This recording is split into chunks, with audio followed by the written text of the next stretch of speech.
हम आपको बता दें कि यूपी के सभी 75 जिलों के जिला पंचायत के 3050 वार्ड के लिए हुए चुनाव के नतीजे तकरीबन घोषित कर दिए गए हैं।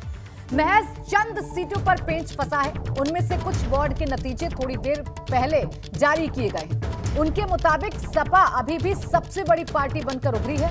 सपा 781 सीटों के साथ सबसे आगे है, वहीं भाजपा 580 सीटों के साथ दूसरी सबसे बड़ी पार्टी बनी है। बसपा ने 361 और कांग्रेस ने 59 वार्ड में जीत हासिल की है, लेकिन निर्णायक भूमिका में है अन्य और निर्दलीय, जो 1269 वार्ड में जीते।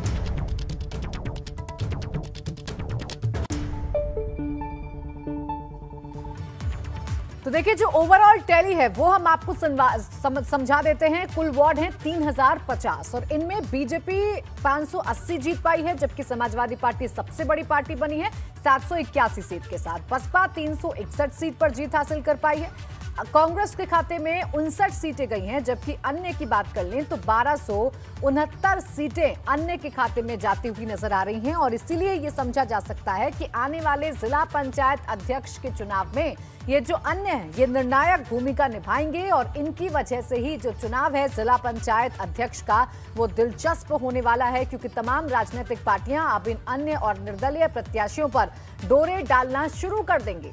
बहरहाल जो स्थिति रही है वो ये रही है कि समाजवादी पार्टी ने जीत का परचम लहराया है, यानी सबसे बड़ी पार्टी बनकर उभरी है समाजवादी पार्टी 781 सीट के साथ, जबकि बीजेपी दूसरे नंबर पर रही है। बीजेपी 580 सीटें जीती है और बसपा की बात करें तो बसपा 361 सीटें जीती है और कांग्रेस 59 सीटें जीती है, जबकि अदर्स 1269 सीटें जीते हैं। तो ये पूरा लेखा जोखा रहा है 3050 सीटों का। जिस तरीके से मतगणना चली और जिस तरीके से तमाम राजनीतिक पार्टियों की नजरें इस नतीजे पर टिकी हुई थी और लगातार मैराथन कवरेज के बाद एबीपी गंगा अपने दर्शकों के सामने अब ये फाइनल आंकड़े रख रहा है। और ये फाइनल आंकड़े तमाम राजनीतिक पार्टियों के लिए महत्वपूर्ण इसलिए हैं क्योंकि 2022 का चुनाव अब बहुत नजदीक है और उस चुनाव को देखते हुए ये पंचायत चुनाव लिटमस टेस्ट के तौर पर देखा जा रहा था।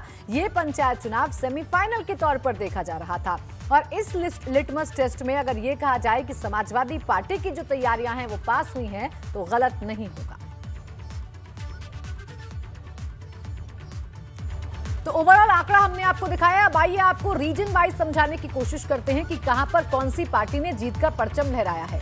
पश्चिमी यूपी की बात करें तो 908 कुल सीटें हैं, जिनमें से बीजेपी 211 सीट जीतकर सबसे बड़ी पार्टी बनी है। समाजवादी पार्टी एक सीट पीछे रह गई। 210 सीटों पर समाजवादी पार्टी के प्रत्याशी जीते हैं। अगर हम बसपा की बात करें तो 89 सीट यहां पर बसपा ने जीती हैं, जबकि कांग्रेस पश्चिमी उत्तर प्रदेश में, देखिए जिस तरीके से आप आंकड़ा देख रहे हैं, आंकड़ा इस तरीके से है कि बसपा यहां पर 142 सीटें जीती है और कांग्रेस के खाते में 17 सीट गई हैं और अदर्स के खाते में 328 सीटें गई हैं। यानी ये पश्चिमी उत्तर प्रदेश का पूरा लेखा जोखा है, जहां पर बीजेपी जरूर सबसे बड़ी पार्टी बनकर उभरी है, लेकिन यहां पर उसे कड़ी टक्कर समाजवादी पार्टी और कहीं ना कहीं बसपा के प्रत्याशियों की तरफ से भी मिली है, क्योंकि बीजेपी 211 सीटों पर कब्जा कर पाई है। 908 बात करें पश्चिमी यूपी की तो 1034 सीटें हैं और इनमें से जो बंटवारा हुआ है वो इस तरीके से हुआ है। और आइए अब आपको बुंदेलखंड से आए रिजल्ट भी समझा देते हैं कि बुंदेलखंड में कौन सी पार्टी का परचम लहरा है। बुंदेलखंड में कुल 148 वार्ड हैं, जिसमें बीजेपी 38 सीटें जीती है, समाजवादी पार्टी 33 और बसपा 30, जबकि कांग्रेस 3 और अदर्स के खाते में 45 सीटें गई हैं। यानी बुंदेलखंड में भी भाजपा ने अपना परचम लहराया है। भाजपा सबसे बड़ी पार्टी बनी है, लेकिन जो मार्जिन है समाजवादी पार्टी और बसपा इन पार्टियों के बीच में वो मार्जिन बहुत कम है। 38 पर बीजेपी है, 33 पर समाजवादी पार्टी और बीएसपी 30 सीटों पर है।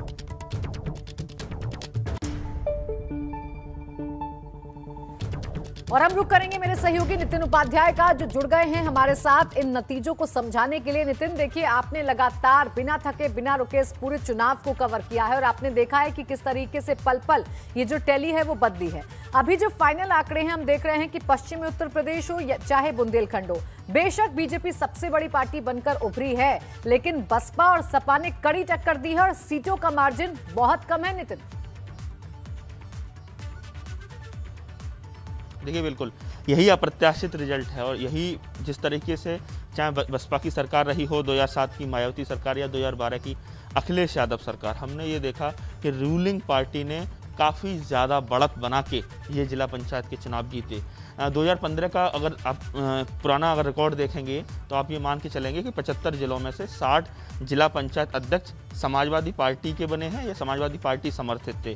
33 जो 60 में से 33 तो समाजवादी पार्टी के ही वो थे, बाकी लोगों पर जगहों पर समाजवादी पार्टी ने समर्थन दिया। तो आप समझ सकते हैं 75 में से 60 जिलों पर कब्जा किया। लेकिन इस बार की जो तस्वीर है बीजेपी के लिए ऐसी नहीं है।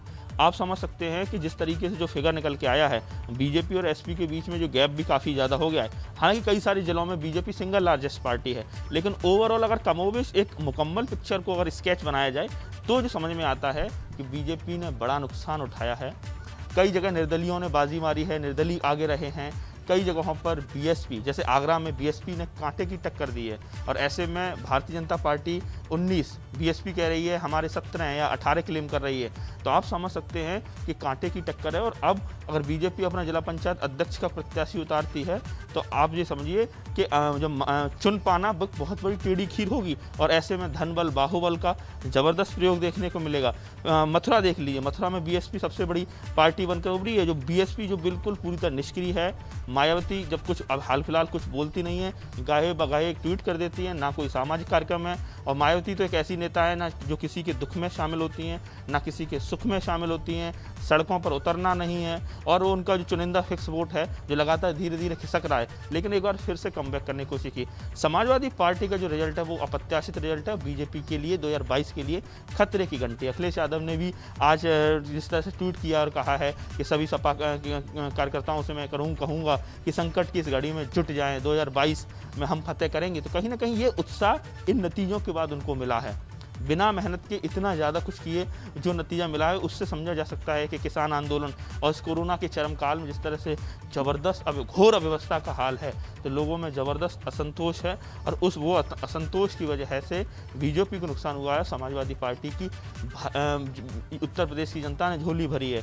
पश्चिमी उत्तर प्रदेश, ठेठ पश्चिम में अगर आप चले जाए, ओवरऑल पिक्चर को आप देखेंगे तो शुगर बाउल कहा जाता है मुजफ्फरनगर को, चीनी की कटोरा। वहाँ 45 में से 11 सीटें बीजेपी को मिली। तो ये कोई अच्छी तस्वीर नहीं कही जाएगी। शामली, कई सारे ऐसे जिले हैं जहां टोटल विधानसभा की सारी सीटें, जैसे आगरा है, 9 में से 9 बीजेपी, जितने विधायक हैं, सांसद हैं, सब बीजेपी। एक तरफा से पूरा भगवा कलर है, लेकिन उसके बावजूद ग्रामीण जनता ने पूरी तरह से कहा जाए नकार ही दिया है। और ये तस्वीर बीजेपी को पता है कि जिस तरह से बीजेपी जेपी नड्डा खुद पंचायत चुनाव की समीक्षा बैठक लेने लखनऊ गए, स्वतंत्र देव सिंह हर जिलों को उन्होंने छुआ, वहाँ के लोगों से बात की, उन्होंने तमाम जो समन्वयक हैं उनकी मीटिंग ली। तो कहीं ना कहीं गुटबाजी बहुत बड़े स्तर पर हावी रही। लगातार टिकट बेचने का आरोप लगा, लोगों ने फेसबुक पे लगा। आगरा में कई सारे ऐसे जो लोग बागी हो गए थे।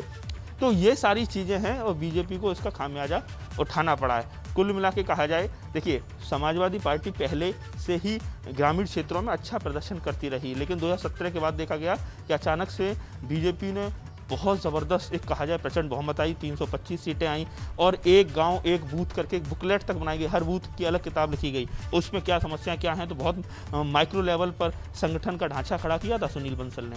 और ऐसे में उसका परिणाम 2017 विधानसभा चुनाव में आया। उसके बाद बीजेपी चूंकि शहरी पार्टी का तमगा लगता रहा है, शहरी निकाय हैं, चाहे मेयर हैं, अब 16 में से 14 मेयर बीजेपी के हैं, नगर पालिका, नगर पंचायत, यहाँ बीजेपी हमेशा अच्छी करती रही। लेकिन ग्रामीण इलाकों में बेहतर करने के लिए उन्होंने सहकारी समितियों पर जोर दिया, तमाम जो कोऑपरेटिव की जो सोसाइटीज़ हैं उस पर लगातार बीजेपी जीतती रही। लेकिन ये जो पंचायत चुनाव है, ये 2/3 आबादी उत्तर प्रदेश और देश की एक एवरेज गाँव में रहती है। हर किसी व्यक्ति का रूट गाँव होता है, शहर में आके बस जाते हैं। तो कहीं ना कहीं चुनाव का शहर गाँव दोनों से संबंध रहता है, लोगों की नज़रें रहती हैं। तो एबीपी गंगा जिस तरह से इसका विश्लेषण दिखा रहा है, उससे साफ समझा जा सकता है कि बीजेपी के लिए ये शुभ संकेत नहीं है। ज़बरदस्त जनाक्रोश है और ये जनाक्रोश कहीं ना कहीं इस बार वोट में तब्दील हुआ है। और 2022 देखिए, मुझे याद आ रहा है कि 2017 में 4 जनवरी को आचार संहिता लग गई थी, मई का महीना है, और ऐसे में नेट 7 महीने बचे हैं इस आचार संहिता को। अगर इसी हिसाब से अगर मतलब इलेक्शन कमीशन ने अपनी तैयारियां शुरू की, तो अब 7 महीने में किस तरीके से अब जो कोरोना काल में लोगों की मौत हो रही हैं, जो अव्यवस्थाएं हैं, लोगों में खींच है, सोशल मीडिया में सरकार के खिलाफ तमाम चीज़ें लिखी हैं, ये चीज़ें रिफ्लेक्ट होंगी और ये माहौल बनेगा। अब सवाल यह है कि इसको समाजवादी पार्टी कैसे बना पाती है। अखिलेश यादव अभी तक बहुत कंफर्ट जोन की राजनीति कर रहे हैं, बहुत ही कहा जाए बहुत आराम तलबी की राजनीति कर रहे हैं। जो मुलायम सिंह यादव जिस तरह से उनकी राजनीति रहती थी उससे पूरी तरह डिफरेंट है। ट्वीट रेगुलर करते हैं, लेकिन ट्वीट से नहीं, जनता के लिए आपको लड़ना पड़ेगा, लाठी खानी पड़ेगी, आपको उतरना पड़ेगा। तो ये सारी चीज़ें बहुत ज़्यादा ज़रूरी इस वक्त की है कि अगर समाजवादी पार्टी अगर बातें कर रही है कि असली सरकार हमने चलाई है, हमने स्वास्थ्य पर काम किया, हमने सड़कों पर काम किया, या हमने संसाधनों पे को अच्छा बढ़ाया है, इस तरह से तमाम चीज़ें रहती हैं, तो उसके लिए आपको सड़कों पर उतरना होगा। और बीजेपी के लिए ये डैमेज कंट्रोल कर पाना इस समय 7 महीने बहुत महत्वपूर्ण है। और बीजेपी इसको कैसे डैमेज कंट्रोल करती है, मुझे लग रहा है कि चिंतन मनन लगातार लेकिन नितिन अभी देखने वाली बात होगी कि बीजेपी किस तरीके से चिंतन मनन करती है और किस तरीके से अब यहाँ पर रणनीतियों में तब्दील किया जाता है। शुक्रिया आपका नितिन तमाम जानकारी के लिए। तो नितिन जुड़े हमारे साथ मेरे सहयोगी जिन्होंने इस चुनाव को, इस पूरे मतदान को कवर किया और बताया कि क्या चीजें हैं जो भाजपा को यहां पर नुकसान कर गई और ये नतीजे बुंदेलखंड और पश्चिमी उत्तर प्रदेश के वो क्या कहते हैं। स्वागत है आपका। तो आप देखिए, नतीजे घोषित हो गए हैं और नतीजों के मुताबिक सबसे बड़ी पार्टी पंचायत चुनाव में बनकर निकली है समाजवादी पार्टी 781 सीट के साथ। और अगर बात करें हम भाजपा की, तो भाजपा पिछड़ गई है। भाजपा दूसरे नंबर की पार्टी जरूर बनी है 580 सीटों के साथ। और बसपा ने यहां पर कितना गेन किया है ये भी आपको बता दें। 361 सीटों पर बसपा जीती है, 59 सीटों पर कांग्रेस जीती है और सबसे ज्यादा सीटें अगर कहीं पर गई हैं तो वो अन्य और निर्दलीय के खाते में है। 1269 सीटें अन्य और निर्दलीय के खाते में जाती हुई नजर आ रही है। तो ये है ओवरऑल अपडेट, ये है अब तक का अपडेट। और ये जो रुझान है, ये जो नतीजे हैं, ये इसलिए बहुत महत्वपूर्ण हो जाते हैं कि अब से कुछ दिनों बाद, यानी अब 2022 का जो चुनाव है वो बहुत नजदीक है। और ऐसे में इन पंचायत चुनावों के जरिए कहीं ना कहीं नब्ज टटोलने की कोशिश तमाम राजनीतिक दलों की थी कि जनता आखिर इस वक्त किस मूड में है। और अभी का जो मूड जनता का सामने आया है उसके मुताबिक भाजपा की जो रणनीति है वो तमाम फेल होती हुई नजर आई है। भाजपा को नुकसान हुआ है और समाजवादी पार्टी ने यहां पर गेन किया है। समाजवादी पार्टी सबसे बड़ी पार्टी बनकर उभरी है, जबकि यह कहा जाता है कि पंचायत चुनाव सत्ताधारी पार्टी के होते हैं, लेकिन उससे उलट नतीजे देखने को मिल रहे हैं उत्तर प्रदेश में, क्योंकि यहां पर समाजवादी पार्टी ने 781 सीटें जीती हैं। और बात कर लें अगर हम भाजपा की, तो भाजपा ने 580 सीटें जीती हैं।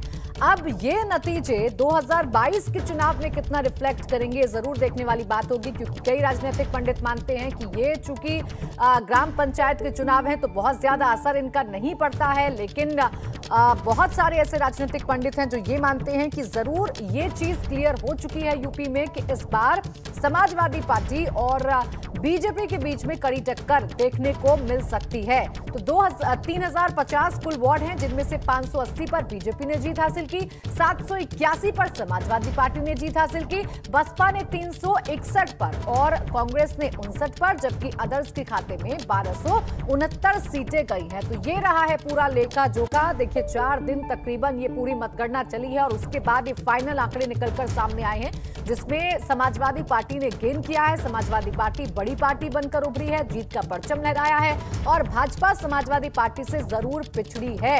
अब सवाल यह है कि आखिर भाजपा कैसे पिछड़ गई और कहां पर कमी रह गई, क्योंकि ये चुनाव पूरे दमखम के साथ भारतीय जनता पार्टी की तरफ से लड़ा गया था। उसके बावजूद 580 सीटें कुल जीतने में कामयाब हो पाई है भारतीय जनता पार्टी, जबकि समाजवादी पार्टी 781 सीटों पर जीत दर्ज करने में कामयाब रहेगी।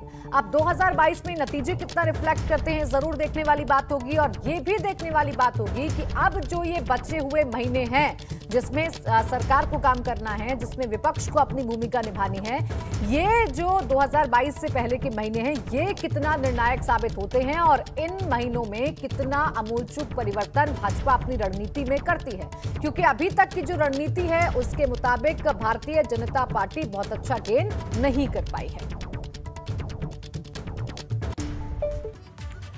तो देखिए, रीजन वाइज भी हम आपको समझा रहे हैं कौन से रीजन में उत्तर प्रदेश के किस पार्टी का जलवा कायम हुआ है। बात कर लेंगे अवध क्षेत्र की और यहां पर कुल कितने वार्ड हैं और वो वार्ड कैसे बटे हैं आपको बताते हैं।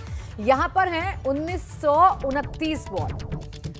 बीजेपी ने यहां पर 166 वार्ड पर जीत हासिल की है, 286 पर समाजवादी पार्टी ने, 89 पर बीएसपी, कांग्रेस 15 पर और 373 पर यहां पर हैं अदर्स। तो ये है अवध का पूरा लेखा जोखा। हम सीधा रुख करेंगे लखनऊ का। मेरे सहयोगी विवेक त्रिपाठी इस वक्त जुड़ गए हैं। विवेक, अवध के नतीजों पर अब हम चर्चा करें, क्योंकि अब देखिए फाइनल आंकड़े सामने आ चुके हैं। तो अवध में भी भारी झटका भारतीय जनता पार्टी को लगा है, क्योंकि सिर्फ 166 सीट ही बीजेपी जीतने में कामयाब हो पाई है और यहां पर कड़ी शिकस्त दी है समाजवादी पार्टी ने। जी बिल्कुल प्राची, देखिए स्थितियां ऐसी हैं कि अवध में लगातार जैसा फोकस किया था इन लोगों ने, बीजेपी ने शुरू से ही वॉर रूम बनाया था और यहाँ पर जो इनकी एक संगठन के लोग थे, जो बीजेपी संगठन का जो जमीनी धरातल पे काम करता है, उसके संगठन के लोगों ने तय किया था, ये निर्देश दिए गए थे ऊपर से कि घर घर जाकर प्रचार करेंगे और घर घर जाकर लोगों से मिलेंगे। पंचायत चुनाव इतने महत्वपूर्ण चुनाव है, चूंकि गाँव का चुनाव होता है और लखनऊ में एक हिस्सा जो आंशिक हिस्सा है वो ग्रामीण है, तो ग्रामीण क्षेत्रों में इसके अलावा जो बाराबंकी है, फैजाबाद, अयोध्या है, तो ये ऐसे जनपद थे जहां पर रूरल एरिया, रूरल पॉपुलेशन ज़्यादा है। तो ये तय किया गया था कि गांव-गांव जाएंगे, धरातल पे काम करेंगे, लेकिन वो सारी स्थितियां सिर्फ कागज़ों पे रहीं और धरातल पर काम नहीं हुआ, जिसका नतीजा ये देखने को मिला कि अवध में ही बुरी तरह से भाजपा को शिकस्त हासिल हुई है। बुरी तरह से बुरी स्थितियां, जो लखनऊ की स्थिति अगर हम देख लें तो लखनऊ सूबे की राजधानी है और यहाँ पर सरकार के जो काम है, जो प्रदेश के लिए नीतियां बनती हैं, जो प्रोग्राम बनते हैं, जो पॉलिसी बनाई जाती है, जो तमाम